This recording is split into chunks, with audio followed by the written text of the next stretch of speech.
A young prince lay dying, and no doctor could figure out why.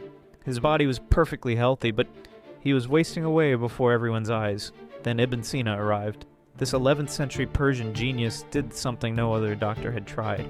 He placed his hand on the prince's wrist and started naming neighborhoods around the city. When he mentioned one district, the pulse jumped. So he named houses in that area one by one. Again, one house made the heartbeat race. Finally, he listed the people living there. When he said one woman's name, the prince's pulse went wild. Ibn Sina smiled. He had his diagnosis. Love sickness. His prescription. The prince should marry this woman. Within days, the prince was completely cured. This wasn't just clever detective work. Ibn Sina had discovered something revolutionary that doctors are still proving today. Your mind and body are connected. Your emotions affect your physical health. His medical textbook became Europe's standard for 600 years. Sometimes the most powerful medicine isn't what you put in your body, it's what you put in your mind.